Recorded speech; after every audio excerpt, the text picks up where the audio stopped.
clock. Sorry.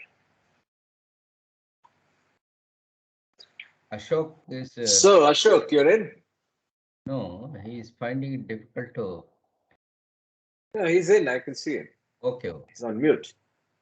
It sent a message. Yeah. He called me. And then I sent it to him on Telegram as well. So I think maybe he's having trouble with this connection. So anybody else? Can you give it to somebody else? I just need a minute. Can you give me a minute? Otherwise, let somebody else take it. No. We'll get started, I think. Namita, you want to read? Jai Baba. Yes, sure. Jai Baba, please. 7 realities. It's on the screen, I guess. Yes, it is. Existence, love, sacrifice, renunciation, knowledge, control, and surrender. I give no importance to creed, dogma, caste, or the performance of religious ceremonies and rites, but to the understanding of the following 7 realities.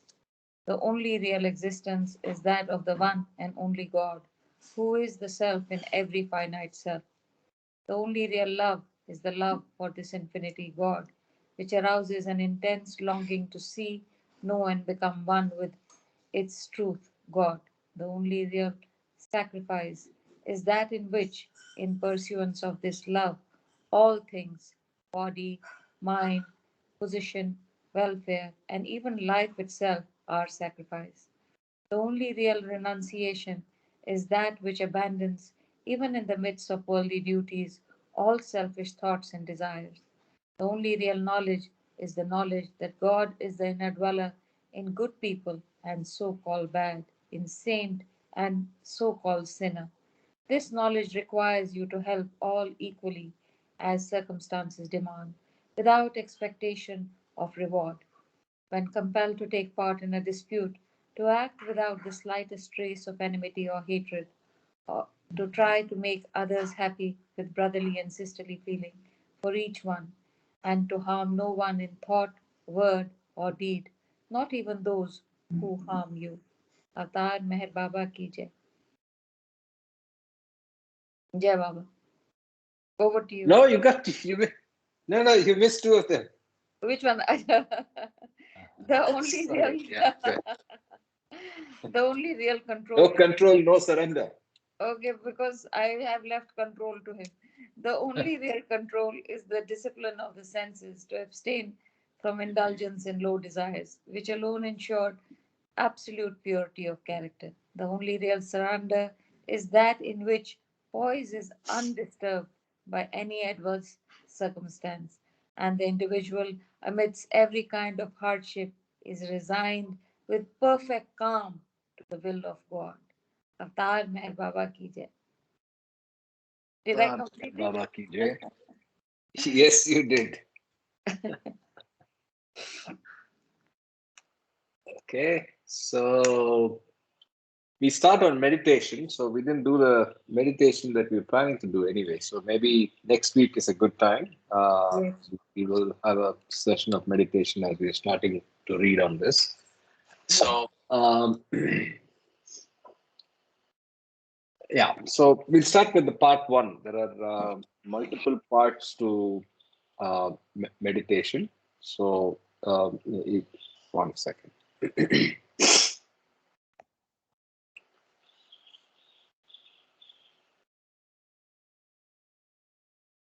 So there are 8 parts to meditation, and so we'll start with the first one today. So part 1, nature of meditation and its conditions. Subtitle: Meditation, a path cut through limitations of mind. Meditation may be described as a path that the individual cuts for himself while trying to get beyond the limitations of the mind. If a person caught in the tangles of a thick forest tries to get out into the open, his efforts to break through the encircling impediments will leave behind the marks of his journey. By the study of these marks, an observer would be able to describe the path he traversed in his attempt to come out into the open. The movements of one who comes out of the forest are different in principle from those of a railway engine, for instance, which moves along rails already laid on the course it is to take. The individual is not following a ready-made path. The path becomes imprinted after he has traversed it. In the same way, the person who finds himself drawn into deep meditation is really grappling with the spiritual problems he faces and not merely trying to follow a rigid course that already exists in his mental makeup.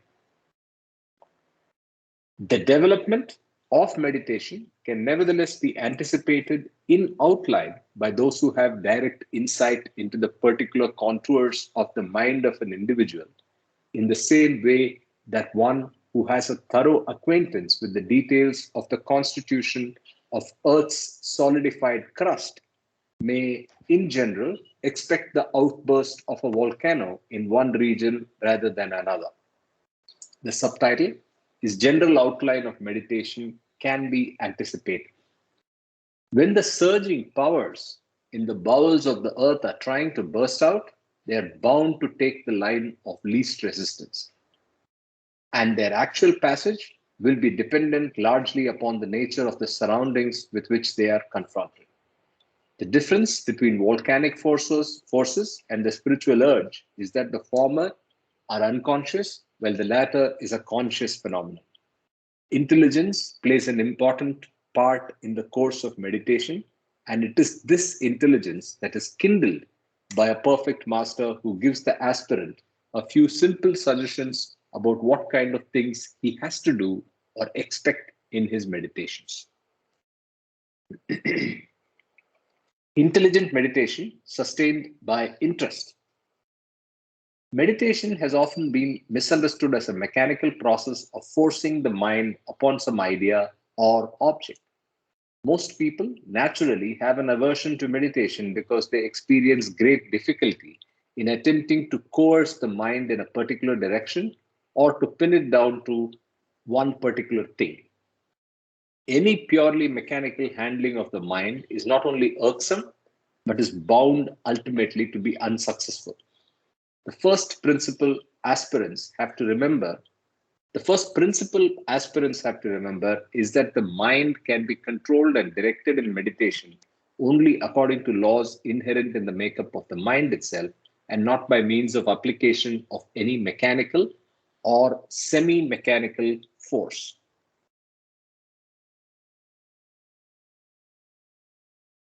Many persons who do not technically meditate are oftentimes found to be deeply and intensely engrossed in systematic and clear thinking about some practical problem or theoretical subject. Their mental process is, in a sense, very much like meditation, inasmuch as the mind is engrossed in intense thinking about a particular subject to the exclusion of all other irrelevant things. Meditation is often easy and spontaneous in such mental processes because the mind is dwelling upon an object that it is interested in and that it increasingly understands. Can I ask a question here? So I don't understand this mechanical or semi-mechanical force in the mind, right? So anybody wants to explain that?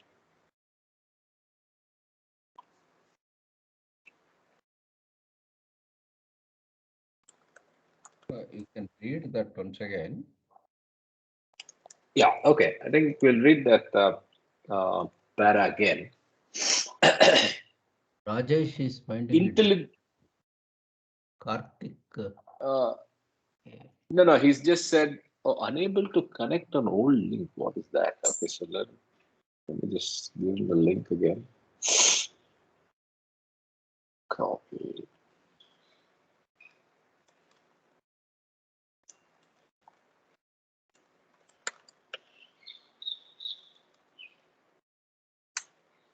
Okay. Intelligent meditation is sustained by interest, is the subtitle. Meditation has often been misunderstood as a mechanical process of forcing the mind upon some idea or object. Most people naturally have an aversion to meditation because they experience great difficulty in attempting to coerce the mind in a particular direction or to pin it down to one particular thing. Any purely mechanical handling of the mind is not only irksome, but is bound ultimately to be unsuccessful. The first principle aspirants have to remember is that the mind can be controlled and directed in meditation only according to laws inherent in the makeup of the mind itself and not by means of the application of any mechanical or semi mechanical force. I think there are so many schools of meditation which tries to make you focus on a particular thing. They instruct, see this, do that, and all that. So that may be the thing what is referred to here. It becomes difficult for some of the people to do that. So if they are not akin to that way of meditation, I I feel very difficult on that issue also. Maybe Yeah, add me to that list. Umita can also come in and say something because she is practicing and able to teach also. So it should be a thought which is very relevant for you, which is very convenient for you to think of, or an interested thing which you dwell deeply, that can take you into some sort of a clarity and one-pointedness. But any other instruction may not be suitable for many. Yeah, I think if you focus on this specific paragraph, I think mechanical or semi-mechanical force that is being mentioned here seems to refer to specific directions on what to do in meditation or what not to do, right? Follow certain things, chant in a particular way, sit in a particular way, whatever, right? That kind of thing. And Baba says that it's better by the laws inherent in the makeup of the mind itself. So let's go down and maybe it will clarify. But of course, Nomita, meditation expert, can give us throw some more light. No, I mean, I don't do words, I'm intuitive, so I just flow. I, I, I don't think I can add, but as we go through next week's meditation, whatever Baba says, we will do. Yeah, Yes. I don't think I can explain. I have limitations. Jai Baba. Karthik, I just to add some bit of my personal experience. Hello, am I audible? Right. Sure, Yes. go ahead. Yes, yes. Yeah. You're not audible, Ashok. No, it's because of maybe cloud or bad Wi-Fi. But now, am I audible? She's pulling Hello? her leg. Go ahead, Ashok. Okay, okay. See, what it should come from within. First of all, it's not like a roadmap that you have to follow this. And so, if you are concentrating on anything, maybe it's religious or professional, and if you're concentrating on any one thing, for example, uh, we all do cooking, and women do it better in some cases. Uh, if you're concentrating on what you're making, the ingredients and how it's being made, that itself is meditation. I think or if you're doing a project and you're concentrating on that, it has to come from within that you want to do it, and you want to and you have a map to do it, and you do it. I think it's as simple as that.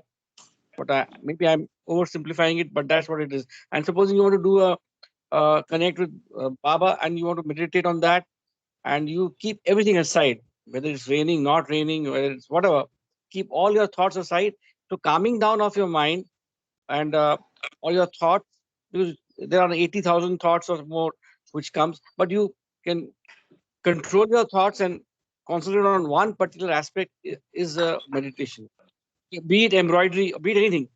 If you're just concentrating on one thing which you do is meditation, without any religious or any other aspects to it.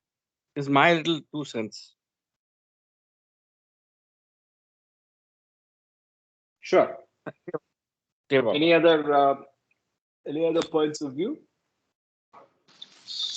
Was silence yesterday a form of meditation? Yes. Yes. Yes. Karthik, Okay, so many years. Okay, good. Thank you. Karthik, can we take a little Yeah. pause to see how everybody enjoyed yesterday? Or what their experiences were in silence? Yeah. You start.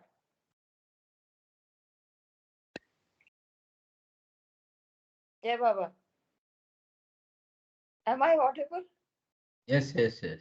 You are. Yes. So we came in late. The group was talking about it earlier. Oh yeah, I'm so sorry. Okay, then move on. Okay, let's go on. Anil, you Yeah, want to? yeah. So I was talking. I was talking on mute. Sorry. So am I audible now? Yes. Okay. So I think we can spend a couple of minutes on that. So I had a good. I mean, I had a tough day because I had a lot to do. I had to take a flight and get back home and deal with checking out of a hotel and everything. But I did decent. I used my phone, typed stuff, and managed.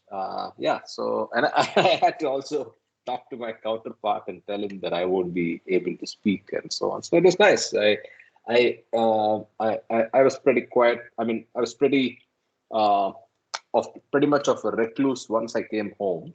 I just focused on the God Speaks videos, the Ward Park 2 sessions that he did. By the way, I don't know if others did that. So there's one. He's going live again with the third session today. So yeah, that was my day. A lot of reflection. You, Nomita, and then others who did silence. Yeah. So mine was mistake free. I didn't speak at all. Most of the day I was in Baba's thought. Then I listened to Don Stevens' discourses, and they were much clearer than I have ever been. And a lot of information stayed with me, and I had these aha moments throughout the day. Then I took, Singapore well. I took a bus from here to Woodlands, and I heard a few, and I was able to go through, everything without. They thought I'm mute, So people I used to write to them. So they were like very tender and kind to me, people who thought I can't hear or speak. So that was also nice because you see another perspective. But I felt Baba's bliss throughout the day. I was an absolute happiness and joy. Yeah, it was a beautiful day for me. Uh, Much at peace and much in gratitude. Yeah, Jai Baba. Very Uh, nice. Good. my experience in the morning, because till 10:30 I was in silence. So it was for those who keep talking or getting involved with everyone all the time, it's a bit difficult because you are ultimately supposed to silence your mind, but actually it doesn't happen. It goes into a sort of agitative mood initially because you put an artificial break for when you want to talk, you don't talk. So that creates some sort of a say ripple and in the mind. So this sort of a process goes on till it settles down and you concentrate on something very relevant for you and then keep everything away from all other aspects. Silence is a disturbance initially. Jai Baba.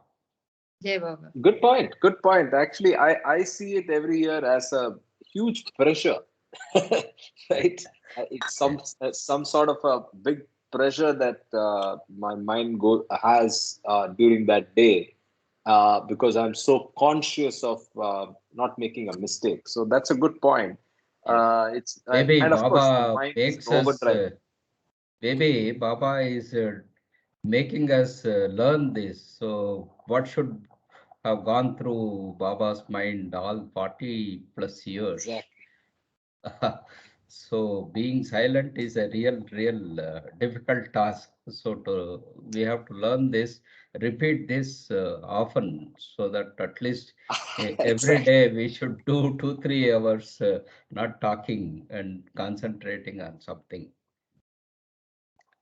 Jai Baba. Yeah, every year I think the same, saying I should do this more often. And then, to be honest, 6 7 years now, I have not done it other than 10th of July. So maybe we need to mutually push all of us to Yeah, uh, it's do very a useful, schedule of you know. this.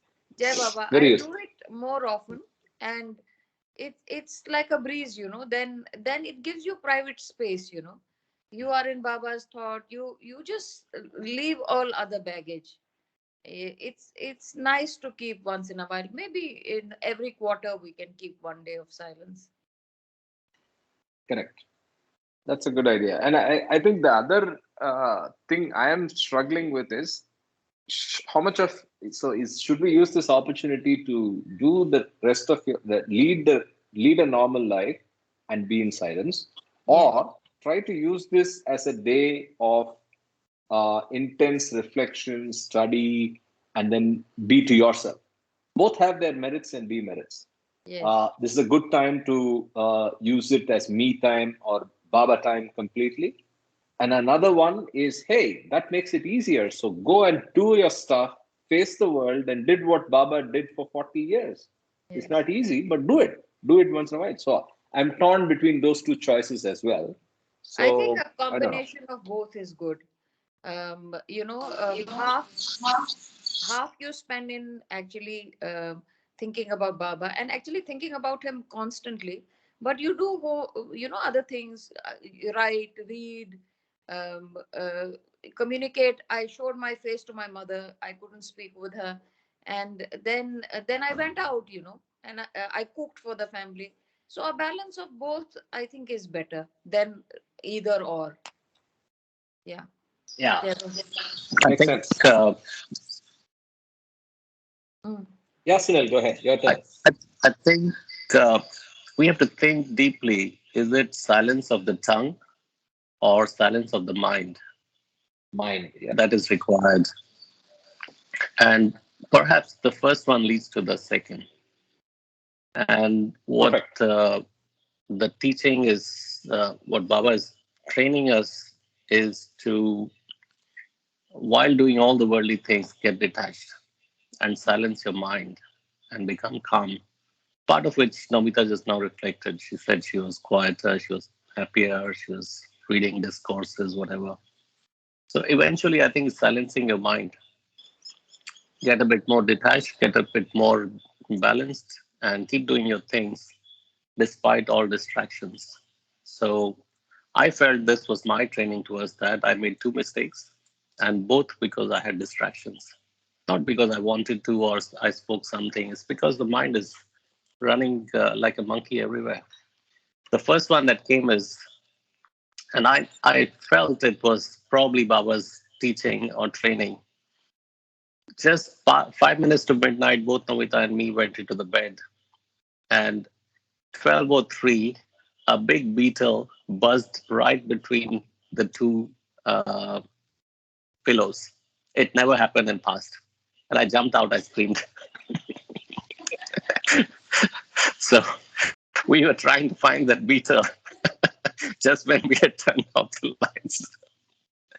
So, this is the kind of training you should not have fear, you should not get distracted, your mind should be quieter. And it doesn't matter whether you spoke or not, but it's the mind which just jumps in the direction that we are trained to. So we need to control that. I think that's the bigger training. That's my 2 cents worth. Jai Baba. Very well put. Very well put. I think that should be what we focus on. So let's do more of this. And as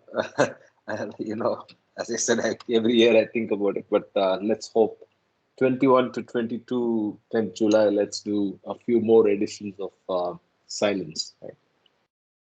I think also important is picking up a day which is easy. Say maybe Sunday or Saturday. but makes it very tough for all of us because we're talking in the morning every Saturday and Sunday. So we figure out something. Right. We will, Kama, I think, we maintains will silence. start So at are you in a 9:30 position? a.m. What's that? We will start at Yeah, 9:30 I'm there. I'm a.m. there. Yeah, I how was think your silence day? You were playing host and everything, Kama. So how did it go? Rajesh, after It's that you going can good. talk.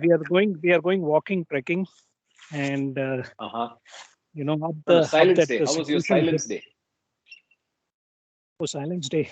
I think it was wonderful. Even though I went to town to have lunch, I went by local bus, and then I was able to, you know, be quiet. I went to a place called Saint Anthony's Church, which is almost 100 plus years old. So I sat there and I saw, of course, Jesus Christ on the cross. But I always go to churches to relax, to sit down and close my eyes. So it was a great moment. So what else can I say? Hey, Baba. Yeah, I'm reminded of the lovely time we had in that church in Coimbatore, of all places, right? That Oh, lovely. Yes. old church. Yeah, that Yes. old church in the middle of racecourse. Yeah, nice, very nice. Rajesh, your turn. Yeah, hi. Yeah, I didn't do any silence yesterday, but like Sunil said, I just wanted to re-emphasize. If you see, if you read Wayfarer's book, right? So there it is written that mind slow down is must, mind stop is God. So at least actually is all about detachment. What Baba is teaching us, and so we have to detach ourselves, and we have to slow down our mind, eyes, ears, tongue, everything. Actually, all senses. Same thing happened to me. Same thing I experienced one time. I went to Dehradun, Baba's center there, and there was a Muslim auto driver who came along. Initially, he resisted to enter because he said, "I have never in my life bowed down to anyone, and I will not enter this center." And after 10 minutes, he automatically himself came inside, bowed down, and he was talking about spirituality, everything. He said, "I know everything. I know Shastras, I know Quran, everything." Then he taught us, he said that even in Muslim fraternity, right? So we do Rosa. Rosa is not only about eating. Rosa, you can do it through your eyes, through your ears, through your tongue. It's not only about eating, it's about detachment actually. So this is what he told me there in front of Baba's statue and in his center actually in Dehradun actually. So it's all about detachment what Baba is teaching us. I think that's what it is in from my understanding. Yes. Surely a special auto driver who tells you Rosa of the tongue and everything. So Yes. spiritual I tell you, brush. Very nice. when we go to Ahmed Nagar, there's a small tea stall there. So there's a Baba's photograph there. So I thought that in Dehradun also there should be something. So I went to a stall. I couldn't see there. Then this driver came and he was whole day with me only. And he was so Nice. spiritual. And he came inside. He did everything. Two, three times he bent down in front of Baba's statue. He said, "I never in my life have done this." So that was a Interesting. great day. Jai Great. Baba. I saw Sanjay ji come in. So we are just quickly recounting our silence day. So if you have anything to share, and anybody else who maintains silence, please uh, share your experiences of the day. Sanjay, Ashok, Jai Baba. Yeah, Jai there's Baba. nothing special to share. Just at home doing normal chores and spend some time thinking over Baba in the deep contemplation. That's it. Yeah. Jai Baba. And watch some programs going on, online bhajan programs going on from Ahmednagar Center. That's what I did. Yeah. Jai Baba. Great. Okay, so let's get back. So we paused at this mechanical and semi-mechanical force versus laws inherent in the in the makeup of the mind, right? So we better rely on the laws inherent in the makeup of the mind and not use mechanical, semi-mechanical force. So I continue from the next paragraph. Many persons who do not technically meditate are oftentimes found to be deeply and intensely engrossed in systematic and clear thinking about some practical problem or theoretical subject. Their mental process is, in a sense, very much like meditation, inasmuch as the mind is engrossed in intense thinking about a particular subject to the exclusion of all other irrelevant things. Meditation is often easy and spontaneous in such mental processes because the mind is dwelling upon an object that it is interested in and that it increasingly understands. The, the spiritual tragedy, one second, too far. The spiritual tragedy, I'm here. The spiritual tragedy about ordinary trains of thought is that they are not directed towards things that really matter. On the other hand, the object of real meditation always has to be carefully selected and must be spiritually important. It has to be some divine form or object or some spiritually significant theme or truth. In order to attain success in meditation, the mind must not only get interested in divine objects, divine subjects or truths, but must also begin trying to understand and appreciate them. Such intelligent meditation is a natural process of the mind, and since it avoids the monotonous rigidity and regularity of mechanical meditation, it becomes not only spontaneous and inspiring, but easy and successful. Meditation and concentration.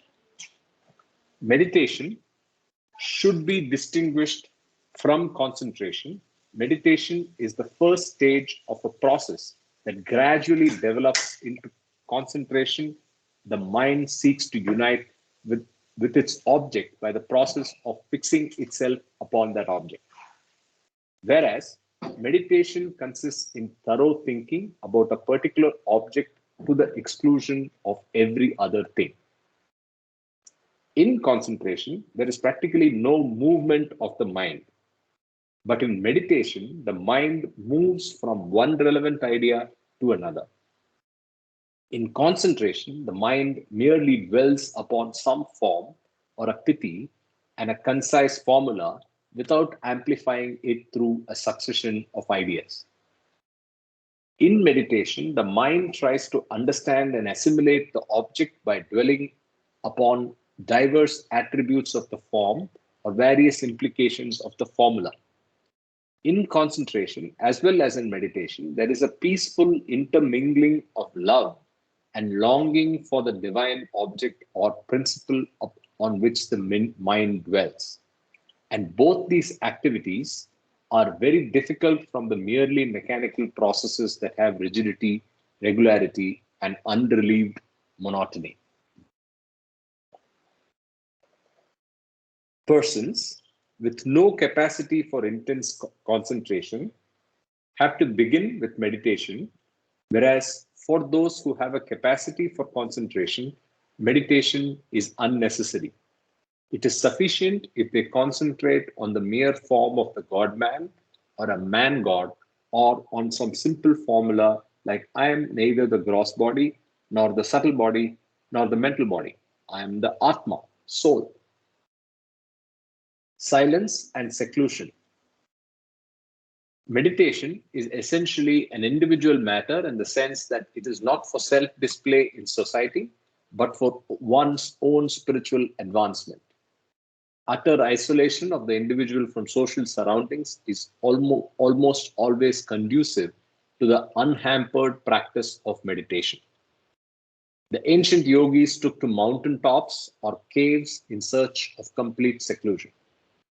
Great quiet and undisturbed silence are essential for attaining success. However, it is not necessary for a person to go to the mountains or caves in search of these conditions. Even in cities, a little care and trouble can secure for the aspirant the quiet, silence, and seclusion necessary to facilitate and promote progress in the different forms of meditation. Value of darkness. Darkness or closing one's eyes is not absolutely necessary for meditation. If the aspirant is face to face with the object of meditation, he may have a successful meditation even when his eyes are open.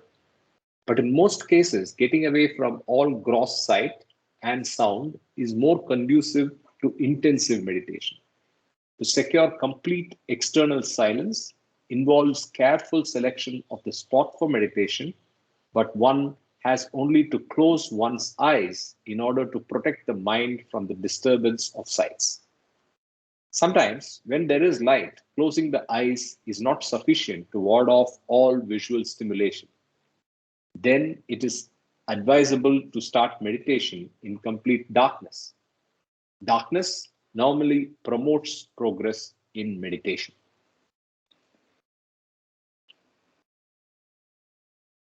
Posture. With regard to posture, there are no fixed rules. Any posture that is comfortable may be adopted, so long as it contributes to the alertness of the mind and does not induce sleep. The posture should not involve any physical tension or pain, because it would then draw attention to the body itself. The body should therefore be completely relaxed as when going to sleep, but the usual position taken in sleep should be avoided because of its tendency to induce sleep. When the body has assumed a convenient and suitable posture, it is helpful to think of the head as the center of the body. When the head is regarded as the center, it is easier to forget the body and to fix one's attention on the object of meditation. Importance of fixing spot, posture, and hour. It is desirable that the aspirant should maintain the same posture for each meditation. The previous associations the posture has with his meditations endow it with a special capacity to induce and facilitate similar meditations. When the body has assumed the chosen posture, it is constantly under the subconscious suggestion that it must no longer obtrude upon consciousness and that it has to serve the purpose of meditation. Choosing the same spot and a fixed hour also has a salutary effect. Hence, the aspirant must be serious about resorting to an identical place, posture, and hour. The choice of the spot also involves consideration of the spiritual associations and possibilities of the spot. Special importance is attached to meditating in holy places where the masters themselves have lived or meditated. The place, posture, and hour of meditation all have their relative importance, which varies according to the peculiarities and history of the individual. A master, therefore, often gives different instructions to each disciple to suit the individual case. However, when meditation has become habitual through constant practice, adherence to a fixed place, posture, or time can be dispensed with, and the aspirant can carry on his meditation at any time under any conditions. Even when he is walking, he may be inwardly absorbed in meditation. Meditation should be joyous. Meditation should not be approached with a heavy heart as if one were taking castor oil. One has to be serious about meditation, but not grave or melancholy. Humor and cheerfulness not only do not interfere with the progress of meditation, but actually contribute to it. Meditation should not be turned into a distasteful and tiresome thing. The aspirant should freely allow himself the natural joy that is attendant upon successful meditation without getting addicted to it. Meditation should be something like a picnic on the higher plains. Like excursions into new and beautiful natural surroundings, meditation brings with it a sense of enthusiasm, adventure, peace, and exhilaration. All thoughts of depression, fear, or worry have to be cut out completely if there is to be really successful meditation. collective meditation. Though meditation is essentially an individual matter, collective meditation has its own advantages. Different aspirants who are in harmony with each other take to the same line of meditation together, their thoughts have a tendency to augment and strengthen each other. This is particularly noticeable when disciples of the same master are collectively engaged in meditating upon their master. If collective meditation of this type is to yield its full advantage, each aspirant who participates must be concerned with the course of his own meditation and not with what the others of the group are doing. Though he starts his meditation in the company of others, he has to lose himself in the object of his meditation. He has to be entirely oblivious of the whole world, including his body, and he has to be exclusively cognizant of the object agreed upon before the beginning of the meditation. When intelligently handled, collective meditation can be of immense help to beginners, while advanced aspirants can carry on by themselves. Emergence of disturbing thoughts. In ordinary thinking, the uninterrupted flow of relevant trains of ideas is common. But when the mind sets itself to systematic meditation, there is inevitably a reactionary tendency for irrelevant and contrary thoughts to emerge and create disturbances. This is the law of the mind, and the aspirant should not be upset by the appearance in the consciousness of many contrary and unwholesome thoughts that had hitherto never made their appearance. Meditation involves bringing the subconscious contents of the mind to the forefront of consciousness. Like the conjurer who summons into existence many strange and unexpected things, the process of meditation invites many absurd and unwanted thoughts. The aspirant must expect and be prepared for all these disturbing thoughts and should exercise inexhaustible patience with unshakable confidence that ultimately all these disturbances will be overcome.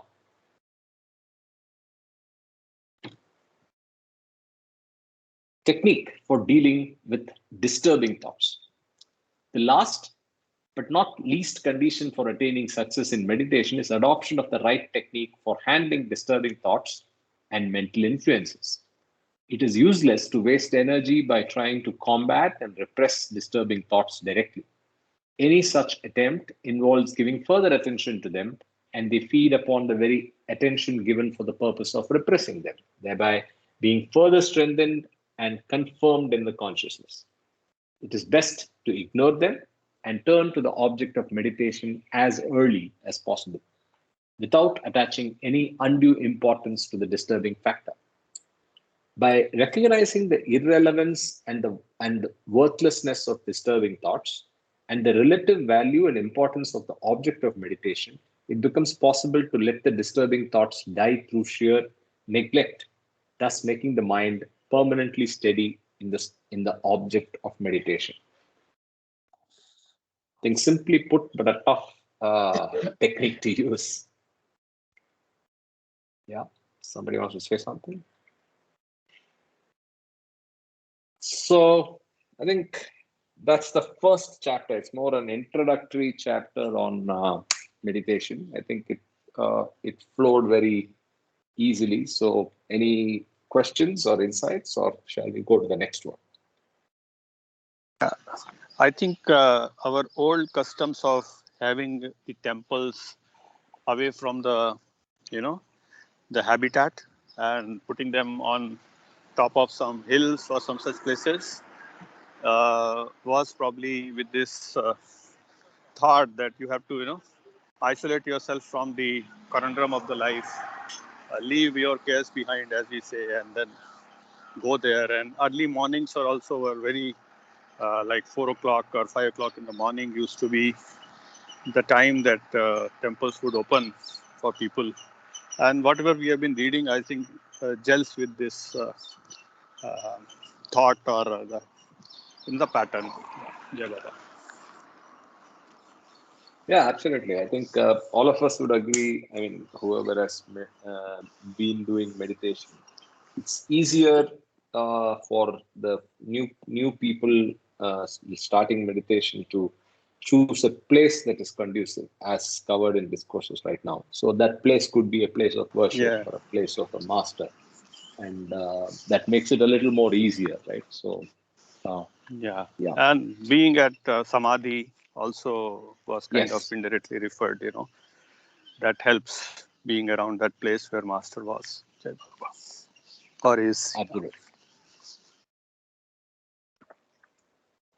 So I hope all of us have had a chance to meditate in the samadhi. Those of you on this call, I think most of us should have got the chance to do that. And yes, it's Yeah, the most special thing to look forward to in Mehrabad, the chance to be inside and meditate. And I'm sure that experience is different for different people, but very special. Cool. So, shall we go to the second part? I think we can. Part two is the chief types of meditation and their relative value. Types of meditation classified by three principles. Meditation is of different types, which can be conveniently distinguished from each other on the basis of three distinct principles. First one, the function meditation performs in spiritual advancement. Second one, the part of personality that is predominantly brought into play during the process of meditation. And or three, the items of experience it tries to understand. Any one of these three principles can be adopted for the classification of the different types of meditation. The last principle will be used while giving a detailed account of the different forms of meditation as it is most suitable for enumerative purposes. This part will make use of the first two principles as they are helpful in different ways in explaining the relative value of the various forms of meditation. Next subtitle is Associative and Disassociative Meditation. With reference to the first principle, meditation has to serve the purpose of associating consciousness with the eternal truth and of disassociating consciousness from the false and unimportant things of the phenomenal world. There thus arise two types of meditation. Associative meditation predominantly involves the synthetic activity of the mind, anvaya, and disassociative meditation predominantly involves the analytic activity of the mind, vaitireka.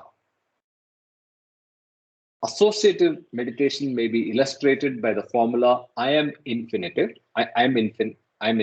infinite, and disassociative meditation may be illustrated by the formula I am not my desires.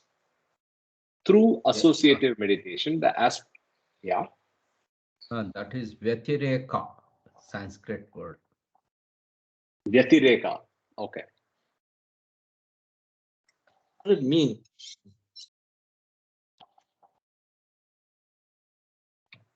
Do you know more about what it means, Mama?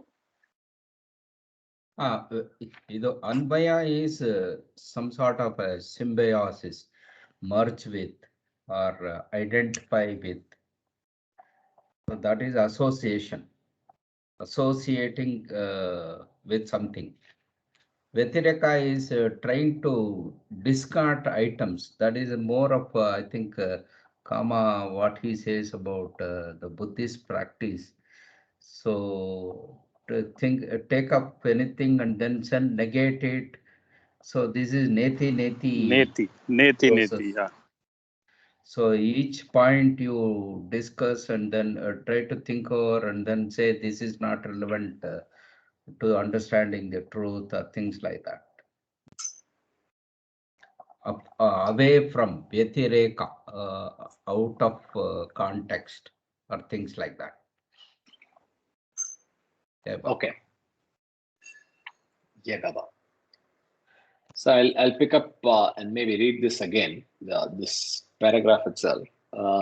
With reference to the first principle, meditation has to serve the purpose of associating consciousness with the eternal truth and of disassociating consciousness from the false and unimportant things of the phenomenal world. There thus arise two types of meditation. Associative meditation predominantly involves the synthetic activity of the mind, anvaya, and dissociative meditation predominantly involves the analytic activity of the mind. Associative meditation may be illustrated by the formula I am infinite, and dissociative meditation may be illustrated by the formula I am not my desires. Through associative meditation, the aspirant tries to unite with the spiritual ideal as mentally constructed by him. Through disassociative meditation, the aspirant tries to separate himself from the conditions that come to him as anti-spiritual. Associative meditation is a process of assimilation of the essential of spiritual life. Disassociative meditation is a process of elimination of those factors that prevent the life of the spirit.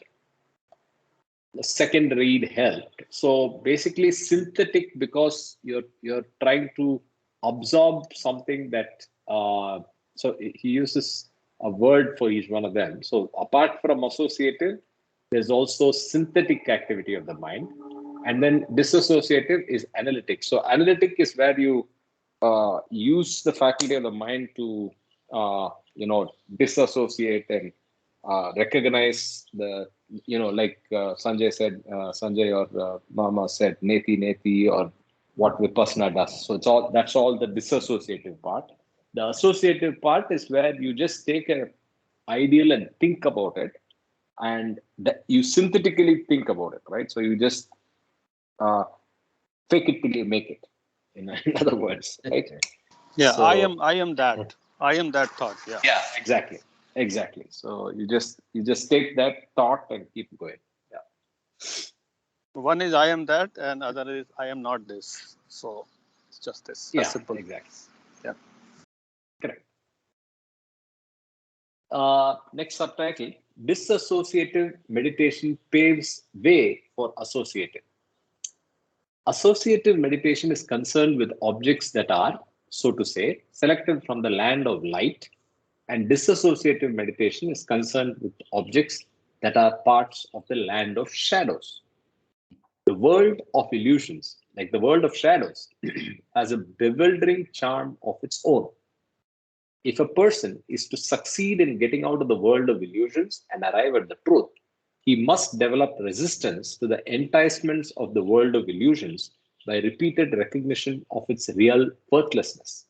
Just as a person must develop discontent with the world of shadows if he has to come into the light. Therefore, disassociative meditation is a preliminary to associative meditation. It comes first and has its own value, but it's merely to pave the way for associative meditation. Just give me 1 second. I wanted to highlight this line so that I don't forget.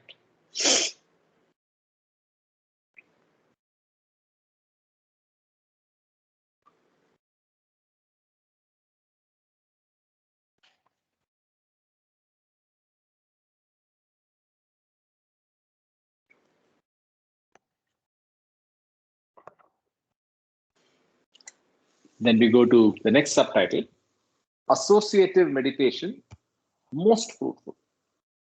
Associative meditation and disassociative meditation are both necessary in their own way, but eventually associative meditation turns out to be far more fruitful and important than disassociative meditation. If a person is surrounded by shadows, it does not help very much to be continuously upset about them. If his only interest is being crossed with the shadows, there will be no end to his worries.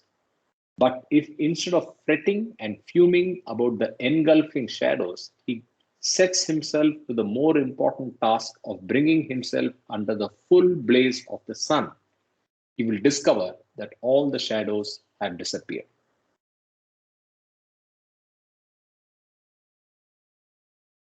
What really What really matters is not aimless discontent with existing limitations, but directive effort towards the established ideal. As long as the person is turned toward the sun and is trying to walk into the light, the shadows that encircle him cannot be serious handicaps to his emancipation. In the same way, the aspirant need not worry too much about his failings as long as his heart is firmly set upon uniting with his spiritual ideal. His failings will all have vanished into nothingness when his pilgrimage ends. Yeah, actually, it And also yeah, connects us to the thought. Baba is also indirectly saying that you need to remain positive about life. That Baba loves you, and there is only good things to happen. Be positive, be happy, be cheerful, rather than being gloomy and confine or constrain yourself with the realities or the negativities in the life. It also, if we can connect it to the normal thought process also, it's the same thing as Baba has said, and it is the same thing he's saying about meditation. Jai Baba. correct. So, in that sense, associative meditation is more fruitful. That's what he's saying. So, because it is on, uh, it's focused on that. Yes. Yeah, sure. So, there's an analogy of food that is coming up, which is associative meditation is to the spirit what assimilation of food is to the body. The body can make up for its deficiencies by assimilating the right sort of food. Similarly, the mind can secure its health by the assimilation of spiritual truths through meditation. It is necessary to strike a balance between the different forms of associative meditation, even though in their own way they are all good, just as it is necessary to balance one's diet, even when one is satisfied as to the nutritive value of the different components of the diet. Disproportionate development of mental life hampers advancement because of the internal fracturing that accompanies it, while happy combinations of the different forms of meditation facilitate rapid progress because they secure a harmonized and balanced mind. The right combinations are those that promote an advancing equilibrium by emphasizing just those aspects of the truth that are relevant to removing the special obstacles the aspirant is faced with at the moment. Extension of diet analogy. The analogy of diet can be extended even to the second type, disassociative meditation, which consists in avoiding and eliminating things that are anti spiritual. As faulty diet can upset physical health, faulty types of meditation can throw the mind into disorder. As the wrong type of food can ruin health instead of nourishing it, instinctive meditation on the objects of craving creates further fetters for the mind instead of breaking those that already exist.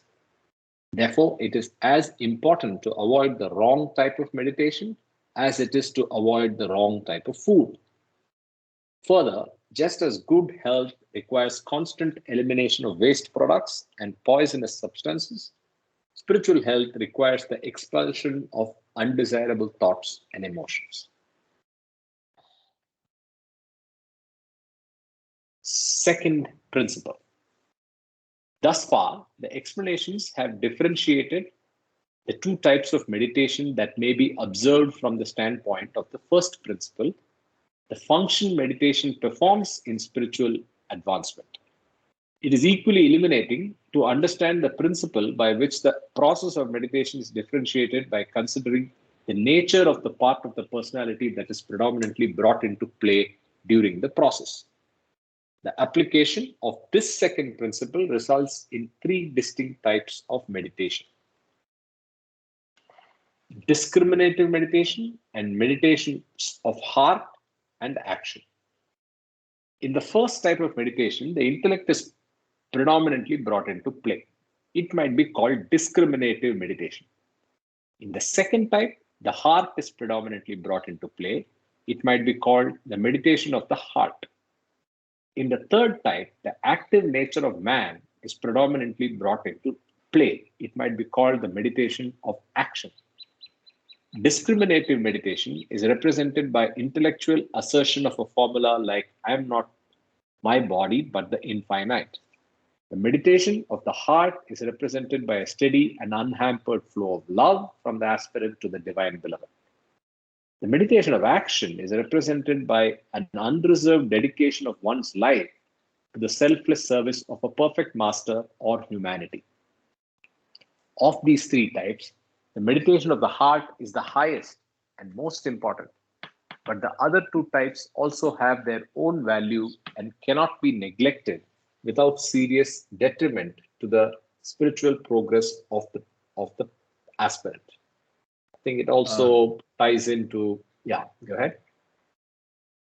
These three can be understood in a different That's way. what I was going to say. Go ahead. So that is the say Bhakti, path jnana, of jnana, bhakti, bhakti, and and karma. Yeah. Yeah, perfect. Discriminate is here.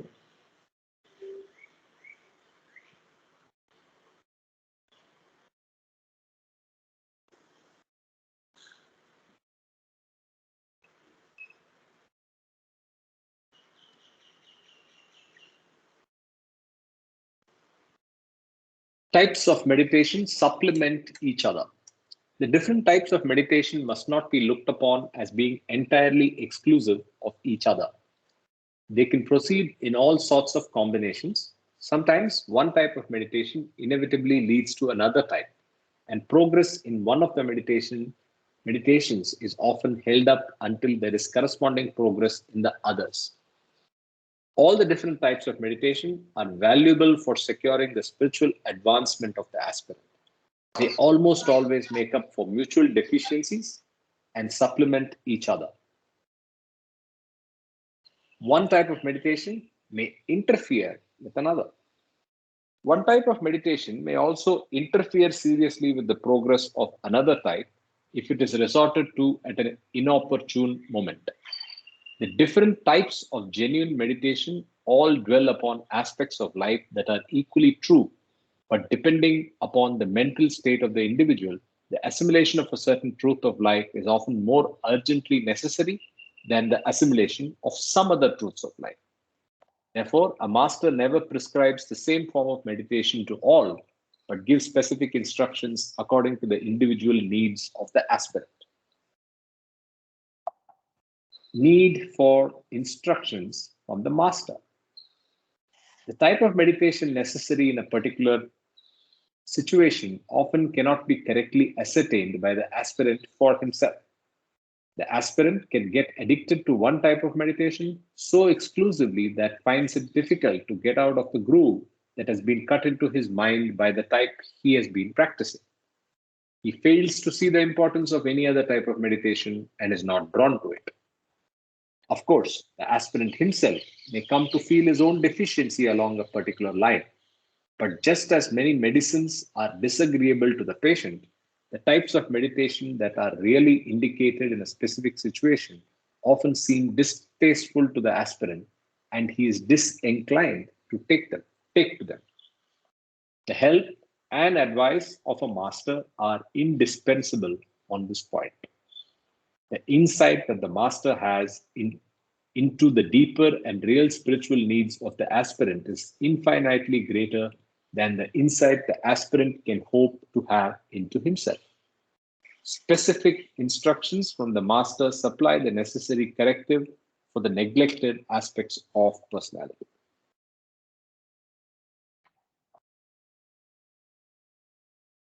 True value of meditation perceived only in its practice.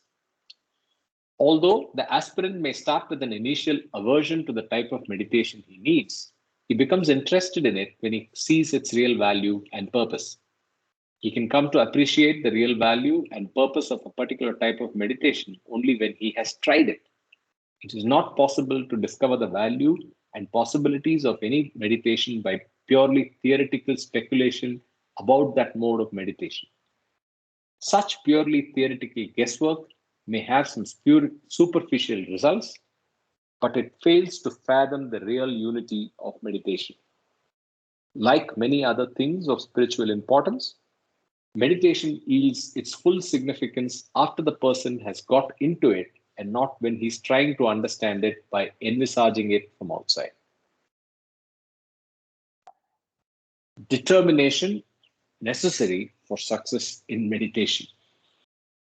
In order to have real success in any mode of meditation, the aspirant must launch upon it with determination to explore all its possibilities. He must not start with any limiting reservations and should be prepared to encounter unexpected states of consciousness. He should be willing to go where that line of meditation leads him without making any rigid demands based on preformed expectations. The very essence of meditation is one pointedness and the exclusion of all other considerations, even when these considerations happen to be enticing. However, if the aspirant, the subtitle is Supervision of Master is indispensable. However, if the aspirant takes to any type of meditation on his own initiative and without having the benefit of the guidance and supervision of a master, he may get into it so far that he loses perspective and is unable to recover himself. It may be impossible for him to change over to some other complementary mode of meditation, even when it is absolutely necessary. This risk is avoided if the aspirant has taken to a line of meditation on the orders of his master. When he is under the guidance and supervision of a master, the master not only can ask the aspirant to halt at the right time, but also can actually help him get out of the grooves cut by his previous meditation. In this connection, there is an illustrative story of a man who was highly intelligent and who wanted to know from personal experience what it felt like to be suffocated by hanging. He was not content merely with imagining what it would be like, but wanted to experience it himself. So he asked a friend to help him perform the experiment. He said that he would be hung by a rope and would signal to his friend when the feeling of suffocation reached the danger limit. He further asked his friend not to relieve him from the gallows before he received the intended signal. His friend agreed to all this, and the man was hung by tying a rope around his own neck. But when he suffocated, he became unconscious and therefore could not give his friend the promised signal. The friend, however, was wise. Finding that the suffocation of the man had really reached the danger point, he went beyond the limits of his agreement and relieved the man just in time to save his life. The man was saved not through his own thoughtfulness and precautions, but through the wise discretion of his friend. In the same way, it is safer for the aspirant to rely upon the master than upon any provisions of his own making. Yes. So, what does one do today? Who is our master for meditation?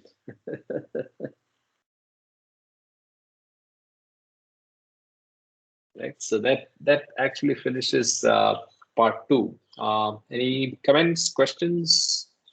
So just to summarize, there are three types of classification of meditation. Let's just see that. So the three types of principles that he uses to classify them are the function meditation performs in spiritual advancement, the part of personality that is predominantly brought into play during the process of meditation, and the items or experience it tries to understand. Right. So we have only looked at the two of them, the first two. We are going to see the next one in the next part.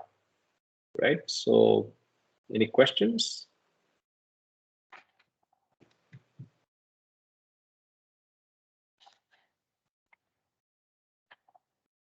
One second.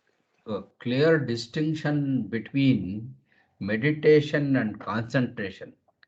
Can anyone explain that. Jai Baba. It's actually there in the previous chapter. I can go back and read that paragraph. Yeah, go ahead, Kama. Yeah, I think there is some place where Baba has talked about the difference in meditation and concentration. But from my personal perspective, I can say that concentration is something that is micro based. You're concentrating on something, like you're doing, like you're concentrating on finishing a task. Whether you're a sculptor or whether you're a writer or painter, you're concentrating. Meditation is like a macro level aspect where you're actually looking at the big picture. It's more about self awareness. Meditation has many different the context. As we know, meditation is not just sitting and doing gyan. That is one form of meditation. It's a technique.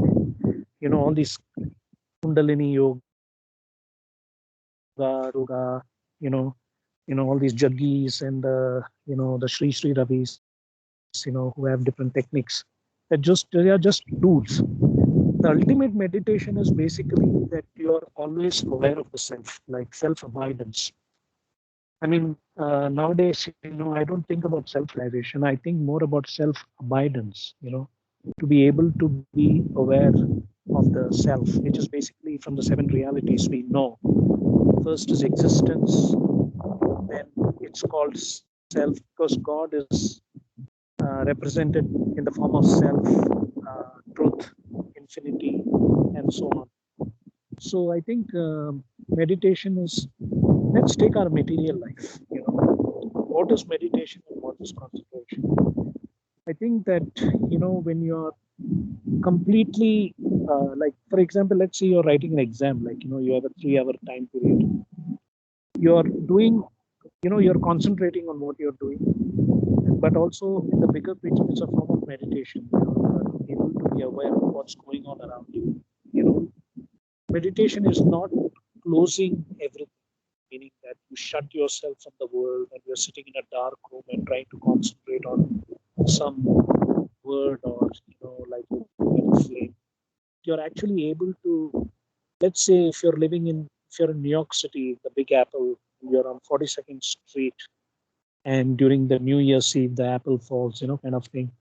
And you're able to be completely aware of your surrounding, and that is a kind of a meditation. You're completely aware, where you become, I would call it a pure observer witness, is, I would say, the ultimate form of meditation. And concentration is definitely task oriented, basically. That's how I look at it. Hey, Baba. Okay. So, in one sense, we can say that meditation is expansive, whereas concentration is not constructive, but focusing on one aspect in all its different shades, and then trying to get a solution or things like that. Jai Baba.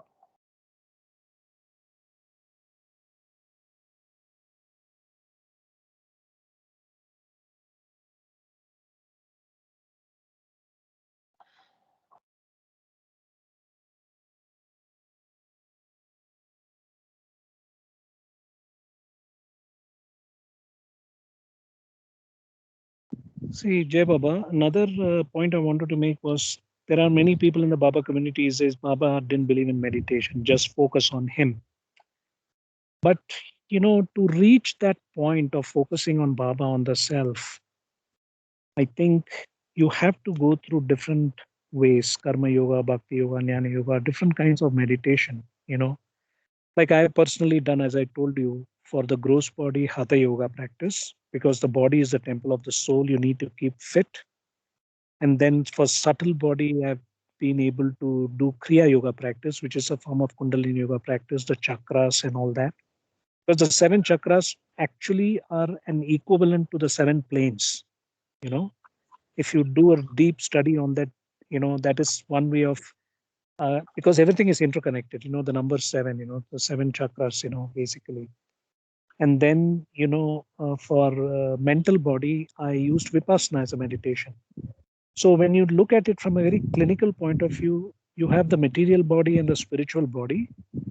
The spiritual body is basically the realized self, the real ego, which is covered by samskaras, which is what gives us the false ego, the false I self.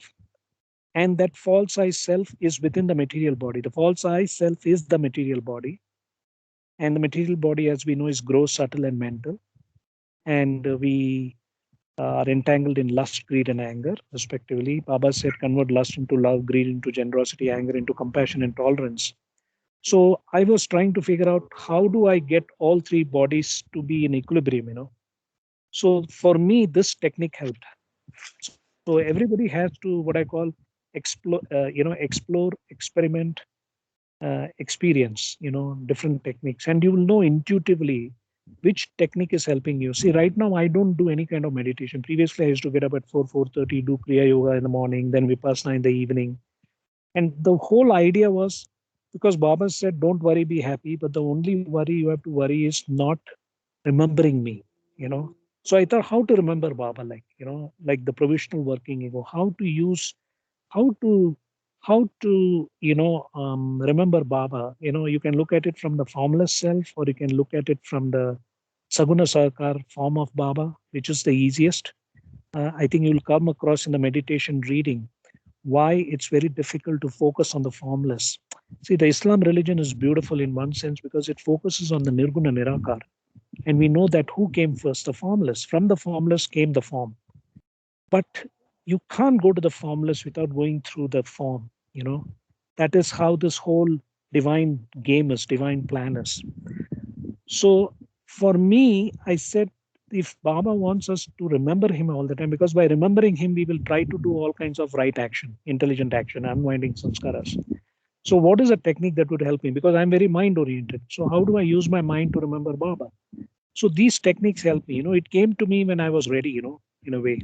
So I think one should keep exploring, and see what is the best technique that will bring you Baba close to you. So we have to do our own exploration.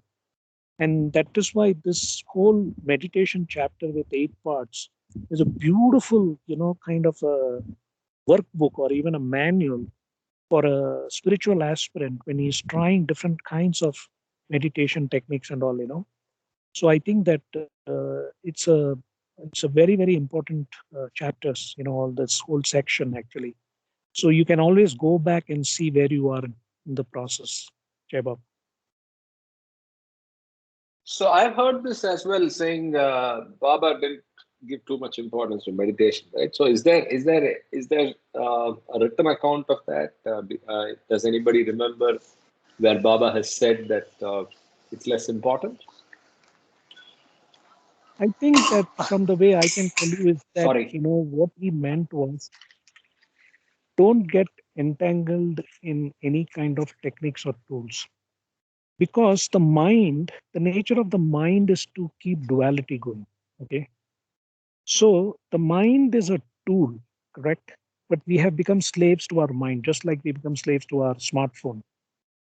So what Baba has said that, see, ultimate meditation is doing nothing, being spontaneous, being natural, but as Baba said, intense effort to become effortless.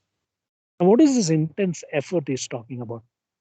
Different people have different sanskaras, so the effort that we are talking about is going to be different. So I think the warning was even Jiddu Krishnamurti said, don't do meditation, but he used to do yoga all the time. Like, every morning he used to get up and do yoga for half an hour or 1 hour. Iyengar also did it. Now that is because without this body, without the body being fit, we can't self-realize, you know. I mean, you need. So I think what he meant to say was that these are just tools and techniques. That is why this chapter is there. See, if you're able to remember Baba all the time, 24/7, then you don't need any of these techniques. Let me be very clear. Just like as I said, once you have the gift of pure love, then you don't need any knowledge because knowledge is the opposite of ignorance. You don't need God speaks, you don't need discourses and all that stuff. Then you're like a God intoxicated must, or you're a salik. You're either a madzub. See, madzub salik is not just in the 7th plane. The real Salik and real Majzub is in the 7th plane. But people who are in the planes of involution actually are in the process of either Majzubs or in the Salik state, you know, because it's a kind of degree of God consciousness you have in all these different planes, you know. So I think that people misinterpret that statement of Baba, you know, that you don't have to, because Baba said, don't chant, none of these matters, you know, rituals, reading my prayer and all that. But we still do it because that is how we try to connect with him directly or indirectly to remember him. Why remember him? So that we can be a good human being, not a becoming, egoistic, becoming person, you know, a ego personality self. So I think that all those things need to be looked upon from the contextual point of view. You know? Yeah, Baba. Yeah. Another perspective that I have got from some talks is that these things are there for the posterity. You know, the people who have been close to Baba, who have seen Baba, and our generation who have met with the people who have been with Baba, like Iraj Mani and others. So, and as the age passes 100, 200 years down the line, this process of concentrating yourself on God form will gain more prominence than what is currently now. This is another perspective that I've heard of. Yeah, Jai Baba.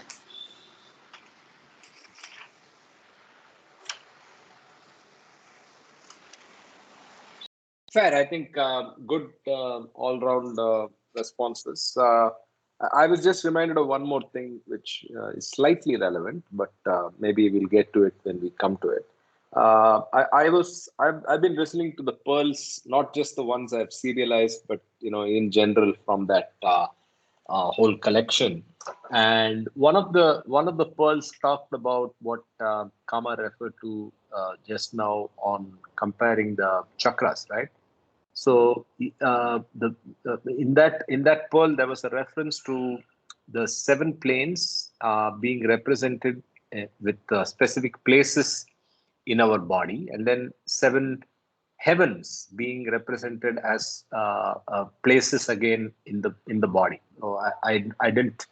I made a mistake. I was running, so I didn't actually note the title of that pearl, and that obviously made me think about the chakras, and so I mean, just another thought. I've not seen that reference.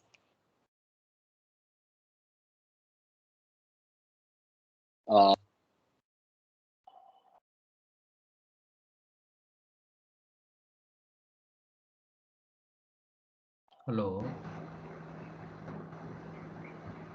Unfortunately, in audio, I can't control find and find 7 heavens and fetch that audio file, but it will come up in our serialized attempt every day. Someday it will show up. Yeah. So anyway, I think we are almost out of time. So I'll stop recording, but then we can hang out and. Welcome back, Cherry.